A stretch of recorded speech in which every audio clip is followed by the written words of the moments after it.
Incoming message. Okay, picture this. Three pale figures, long white hair, matching red uniforms. They're standing shoulder to shoulder right next to the President of the United States in what looks like a highly secure diplomatic setting. There are 0 names provided, no credentials listed on any official itinerary. Literally no press pool was allowed to document their arrival. And the craziest part? Absolutely no one, not the White House, not the Secret Service, not a single mainstream journalist, has stepped forward to officially identify who these people are. But if we dive into suppressed historical archives, a very different, deeply fascinating theory starts to emerge. And as we investigate the source material in this explainer today, you're going to see that it is absolutely not what you might initially think. So let's start putting these puzzle pieces together.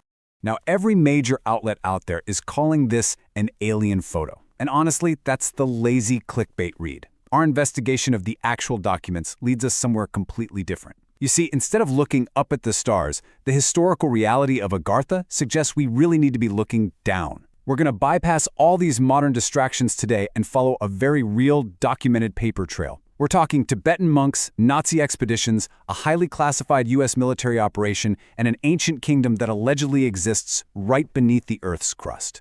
All right, moving into Section 1. The ancient roots. Validating the myth. Let's get into it. So to even begin to understand who might be standing in that room, we first have to understand where they supposedly come from. And we need to prove that this isn't just some modern internet invention, right? Agartha, or as it's sometimes called Shambhala, is definitely not a fringe theory from a message board. It's a concept with deep, ancient roots. It appears prominently in Tibetan Buddhist scriptures dating all the way back to the 1st century BCE. These ancient texts describe a massive, advanced civilization hidden deep beneath the Himalayan mountains, completely isolated from our surface world. We are talking about thousands of years of geological and underground myths that have been meticulously preserved in sacred texts. It completely flips the modern obsession with extraterrestrials right on its head. That brings us to Section 2, the 20th century expeditions, searching for the entrance. Fast forward from ancient times to the modern era. By the early 1900s, the world's most powerful governments actually stopped treating these scriptures as fairy tales.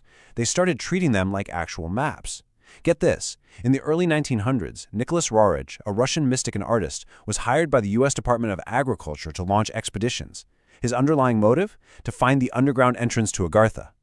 Then look at 1938. This obsession reached some of the darkest corners of human history. Heinrich Himmler, who was deeply involved in Nazi occult research through the Thule Society, explicitly funded a Nazi expedition to Tibet. Their specific, documented mission was to locate the entry points to this exact underground realm. They were taking these ancient texts literally. Okay, so the absolute crucial point here is, what do these global powers actually find? Well, that is exactly where the curtain drops. By the end of World War II in 1945, the vast majority of these expedition records simply vanished. Poof! Official reports claim they were destroyed in the chaos of the falling regime, but internal historical archives and intelligence documents heavily suggest otherwise. Many researchers believe these findings weren't destroyed at all. Actually, scratch that. It's more like they were highly classified by the Allied forces who recovered them. The suppression of these historical facts creates a massive, glaring inconsistency in our modern historical record. Which leads us directly into Section 3, the Antarctic Anomaly, Operation High Jump. This brings us to the most massive, abrupt, and highly suppressed piece of the whole puzzle, and it happened just a year after those Nazi files were allegedly classified. There is a huge contradiction here, guys. The official narrative of the 1946 to 1947 U.S. Navy mission to Antarctica, led by Admiral Richard Byrd, claims it was just a simple training exercise. But the historical reality paints a completely different picture. This wasn't a standard drill. It was, and honestly still remains, the largest military expedition in Antarctic history. The inconsistency between the official reports and the actual military footprint is just staggering. You don't send a literal armada to the ice just to practice maneuvers. Just to put that into perspective, look at these numbers. 4,700 personnel were deployed to Antarctica. That's alongside 13 active warships and 33 aircraft. This heavily armed task force went down there with a planned mission duration of 6 entire months. Yet mysteriously, it ended abruptly. The entire fleet packed up and fled after just 8 weeks. I mean, what could possibly force 4,700 heavily armed men to abandon a massive operation in a frozen wasteland? Well, the answer might actually lie in a chilling public warning. On his way home, Admiral Byrd gave an interview to Chilean journalists, and he issued this exact warning. The United States needs to take protective measures against the possibility of invasion from craft that can fly from pole to pole in incredible speed. Think about that. A highly decorated admiral warned of an advanced enemy operating from the poles. And you know what the biggest red flag of all is?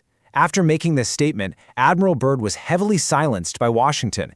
He was never publicly debriefed about Operation High Jump ever again. The silence remained until his death. But Byrd's posthumously published diary blew the lid off the entire operation.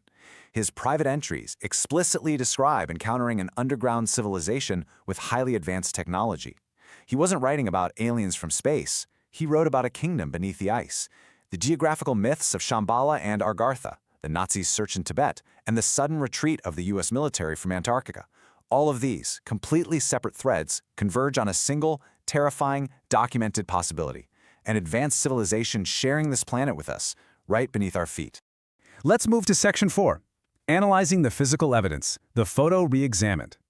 So, now that we've established the documented, suppressed historical context of Agartha, let's bring our investigation back to the present day and look closely at those three unknown figures standing in the White House. The physical evidence we see directly aligns with the historical archives. First, look at their excessively pale skin tone. It indicates zero exposure to direct sunlight, which perfectly matches Byrd's diary entries describing the inhabitants of a subterranean city. Second, those striking red uniforms. They feature absolutely no terrestrial military insignia. Nothing. According to suppressed esoteric text, this specific shade and style of crimson attire actually holds deep historical meaning, signifying the elite emissaries of the Agarthan Inner Council. Finally, physical analysis of the image shows that the uniform's fabric reflects light totally unnaturally. It behaves unlike any standard terrestrial synthetics or wools we have. If these were just eccentric diplomats or foreign actors, we would absolutely have a press release by now. But look at the current status. The White House, completely silent. The Secret Service, silent. In an era where internet sleuths can literally identify a person's exact location from a tiny reflection in a window, the status of this photo remains not debunked. The government's absolute silence here speaks volumes, doesn't it? It's the exact same pattern of suppression we saw in 1945 with the expedition records and in 1947 with Admiral Byrd. Which brings us to our final and definitely most crucial question today. I am not sitting here telling you for a definitive fact that those three figures are representatives from Agartha. But I am telling you this: the photo is real, the physical anomalies are entirely unexplained, the figures remain completely unidentified, and the mythology of advanced underground civilizations is not some fringe internet theory. It is a documented, classified reality that is older than any government currently in power. So if these figures are real people representing a hidden civilization, what on earth is being negotiated behind those closed doors? Thank you so much for joining me on this explainer. You look at the evidence, you decide. Come to me, chickens, cock-a-doodle-doo!